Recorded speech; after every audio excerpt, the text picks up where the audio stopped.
The night over the alien capital was calm to calm. The twin moons hung low in the sky, their pale light bathing the shining towers in silver. Streets were almost empty, except for the distant glow of market lights and the soft hum of night. Guards patrolling the walls. Then, without warning, the sky ripped open with fire. A deafening explosion echoed across the city as a large ship tore apart in midair. Fiery debris rained down like falling stars. Screams filled the streets. Alarms began to howl through the capital. Citizens ran for cover, shielding their heads from burning fragments that struck the marble roads. High above, a small, glowing escape pod separated from the wreck and tumbled toward the edge of the city. It spun wildly before disappearing into the dark stretch of the forbidden forest beyond the walls. Inside the pod, a young alien woman gasped for air. Her silver crown hung loosely over her forehead, half broken. Her silk royal robe was torn at the shoulder, revealing a deep cut running down her arm. She gritted her teeth as the pod's hatch hissed open. The moment her feet touched the forest floor, she stumbled. Her breathing was sharp, fast. The air here was thick and damp. The ground, covered in strange, glowing plants. She knew she was in danger not just from the crash, but from something worse. They would come for her. Somewhere deeper in the forest, voices moved quickly between the trees. Harsh, guttural sounds, not her people. Mercenaries, she could hear. The snap of twigs and the rustle of leaves as they closed in. The highborn girl tried to run, but pain from her arm made her stumble again. Her royal blood had never been tested in the wild. She had always been surrounded by guards and servants, never alone. And now her life hung by a thread. The first shadow appeared through the mist. A tall, armored figure stepped forward, holding a curved blade. His glowing visor turned toward her, and he spoke into a communicator. Target located. Condition, alive. Her heart pounded. She tried to back away, but her heel caught on a root, sending her crashing to the ground. The mercenary's shadow loomed over her. He reached out suddenly. Something moved faster than the eye could follow. A figure burst from the darkness, slamming into the mercenary with brutal force. The alien soldier grunted as he was thrown to the ground.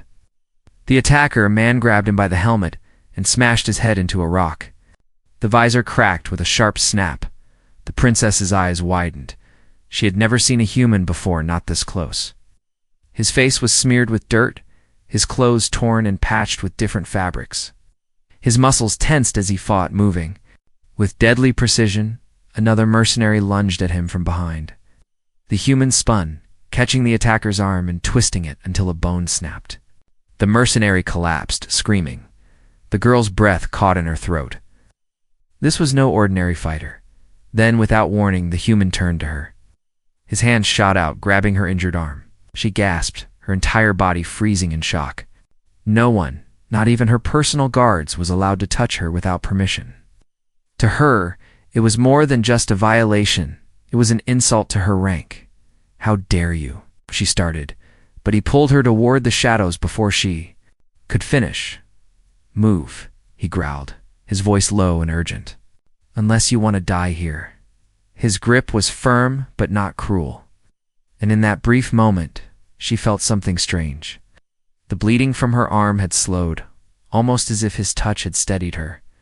Behind them, more mercenaries shouted. Weapons, powered up with sharp electric hums. The human glanced over his shoulder, his eyes narrowing. "We're not safe here. Keep low and stay quiet." She wanted to shout at him, to demand he let her go. But the sounds of the hunters growing closer made her chest tighten. She had no choice. Branches whipped past her face as they moved through the undergrowth. The forest air was cold and wet. Every step sank into the damp earth. Somewhere far above, strange bird-like creatures cried out. Disturbed by the chase, the human led her to a cluster of old stone ruins half buried under moss. He crouched low, pulling her into the shadows between broken pillars. They could hear the mercenaries searching nearby, their footsteps heavy on the wet ground. The girl pulled her arm free, glaring at him with fire in her eyes. "You have no right to touch me," she hissed. The human didn't flinch. "You're welcome," he said flatly, scanning the area for movement. "I didn't ask for your help." He gave her a sideways glance. "But you needed it." Her chest rose and fell quickly, not just from running. She didn't want to admit it, not to him, not to herself, but he was right. Without him, she would already be in chains. Outside the ruins, the mercenaries' voices grew louder. One of them kicked over a stone, cursing. Another shouted, "She's close." The human looked at her. "Can you walk?" She hesitated, then nodded. Double quotes. "Then follow me." And this time, he said, "Try not to scream when I save your life." Before she could answer, he moved, disappearing into the shadows again. She followed, angry, confused, for the first time in her life, uncertain about what she truly felt. Asterisk, the ruins were cold, damp and filled with the smell of moss and dust. Cracked pillars leaned against each other like ancient bones, and vines hung from the ceiling like the claws of some sleeping beast. The princess pressed her back against the stone, listening to the echo of boots in the distance. The mercenaries were still searching. Rain began to drip through the gaps above, drop tapping against the stone like a ticking clock. Her injured arm throbbed. The human was crouched a few steps ahead, scanning the shadows beyond the broken wall. His movements were precise, no wasted energy, no hesitation. She hated that he seemed so calm. She could still feel where his hand had grabbed her earlier. The memory burned like fire under her skin. She had been trained from birth that her body was sacred and touchable, except by royal permission.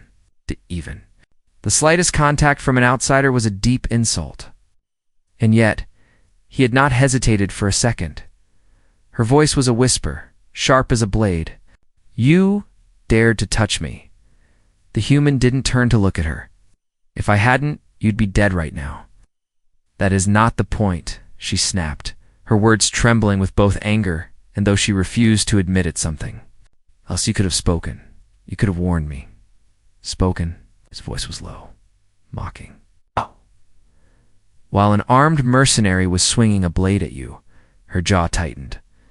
She had never been spoken to this way. Everyone in her life either bowed or feared her. This man seemed to do neither. A sound cracked through the night. One of the mercenaries kicking over debris. The human raised his hand in a silent signal for her to stay quiet. She froze, biting back her next insult. Two mercenaries passed near. The entrance of the ruins, their glowing visors casting shifting light across the mossy walls. The human's hand moved toward the knife at his belt, his body tensed like a predator ready to strike. But he didn't move. Not yet. They waited in silence until the footsteps faded into the distance. Only then did he turn to her. "Here." "Bleeding, it's nothing," she lied. The truth was, the cut along her arm burned with every heartbeat. Without asking, he stepped closer. She instinctively backed away until the cold stone was against her spine.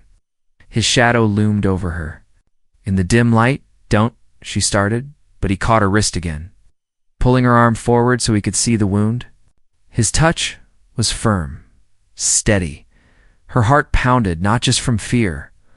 "Hold still," he muttered. He tore a strip of fabric from his sleeve and wrapped it around her injury. His hands were rough but careful. The warmth from his skin seeped through, calming the tremble in her fingers. She hated that she let him. She hated that she didn't push him away. When he tied the knot, he looked into her eyes. Better. She stared back at him, chest tight. No one had ever tended to her wounds before, not even her royal guards. That was the work of servants, healers. But here, in the middle of the night, in the middle of nowhere, human had done it without hesitation. She turned her face away quickly, breaking the moment. "You are insufferable," he smirked, "and you're alive." Before she could answer, a faint humming sound filled the air. "Right!" The human's eyes narrowed. He pulled her away from the wall just before a glowing net slammed down where she had been standing, her breath caught. The mercenaries had doubled back. The human gripped her wrist again, less a touch, more a lifeline, and yanked her into the deeper shadows. She didn't protest this time. They ran through a collapsed archway, rain splashing over them, the sound of boots and shouted orders behind. The ground was slick, the air thick with mist. The princess realized something unsettling. She was no longer thinking about how much his touch offended her. She was thinking about what would happen if he let go. The rain was coming harder now, cold needles striking their faces as they ran. The forest seemed alive, shadows moving between the glowing plants, every sound echoing too loudly in the wet air. The princess's breath came in sharp bursts. Royal silks clung to her legs, slowing her down. The human moved ahead like he knew the forest's every secret turn. But he never loosened his grip on her wrist. They burst into a small clearing, steam rising from the wet ground. For a moment, the noise of the mercenaries faded. The princess leaned against a tree, trying to steady her breathing, then dash hum. It started as a faint vibration in the air, almost like a low note of music. But it grew louder, sharper, until the sound made the back of her neck prickle. She looked up. A web of glowing blue light dropped from the canopy, expanding in midair. Down, the human barked. She barely had time to react before the energy net wrapped around them both. The threads pulsed with electric light, humming against their skin. The more she moved, the tighter it drew in. The princess gasped. "It's a capture weave. You can't break it." The human didn't listen. His hands gripped the glowing threads, his muscles straining. The blue light flared brighter, burning his palms, but he didn't let go. "Stop, it'll kill you," she shouted, but her voice shook, not just from fear of the net, but from fear of losing him. With a guttural growl, he pulled. The weave bent, cracked, and with one final wrench, it snapped in two. The light died instantly, the pieces dissolving into smoke. The princess just stared at him, her lips slightly parted. No alien she knew, no warrior from her own world could break a capture weave by brute force. "Move," he said, his voice calm as if he hadn't just done the impossible. She followed without a word this time, her thoughts spinning. They darted into a narrow ravine, the walls slick with moss, how water dripped from above, running in small streams under their feet. "Where are you taking me?" she finally asked. "Somewhere they won't find us," he replied, not looking back. "You've been here before?" "Long enough to know the places the hunters avoid." Her eyes narrowed. "And why do they avoid them?" He glanced at her then, his eyes cold. "Because they don't come back." Before she could ask what he meant, a flash of light lit the ravine behind them. Mercenaries had found the trail again. The human grabbed her hand this time, pulling her forward with a speed that made her stumble. She realized something strange. She wasn't thinking about royal rules anymore. She was thinking about the warmth of his hand in the freezing rain, and for the first time since the crash, she wanted him to hold on. The ravine narrowed until the walls closed in on both sides. The rain turned to a thin mist, and the sound of running water echoed somewhere ahead. The human slowed, scanning the moss-covered stone with sharp eyes. He touched one section of the wall, feeling along the cracks, then pressed hard on a spot hidden beneath hanging vines. A deep grinding noise rolled through the ravine. The princess stepped back in shock as part of the stone wall shifted inward, revealing a dark, narrow tunnel. The air that spilled out was cold and stale, carrying the scent of earth untouched for decades. "What is this?" she whispered. "The only way we're not getting caught," he said. Without hesitation, he ducked inside. She hesitated, glancing back toward the faint glow of the mercenaries' visors far behind. Every instinct told her to stay in open space, but the hunters were closing in. She swallowed her pride and followed. The tunnel swallowed them in darkness. Only faint glimmers of light came from cracks in the walls, where strange fungus glowed blue. Water dripped steadily from above, echoing like distant footsteps. The ground sloped down, and soon the sound of the storm outside faded completely. The princess's voice was softer now, stripped of its earlier anger. "How do you know about this place?" "I've been here before," he said simply. She frowned. "You've lived here? Not lived? Survived?" Psst. His voice had a weight to it, a history she didn't understand. "When you're hunted long enough, you learn where the hunters won't go." She glanced around nervously. Why won't they come here? His answer was quiet, but chilling, because they think the tunnels eat people. She almost laughed, thinking it a joke, but the serious look in his eyes stopped her. They kept moving until the tunnel widened into a hidden chamber. The walls were carved with faded symbols, ancient markings. From a time before her people had even built the capital. She traced her fingers over one of the symbols. These are older than the royal palace.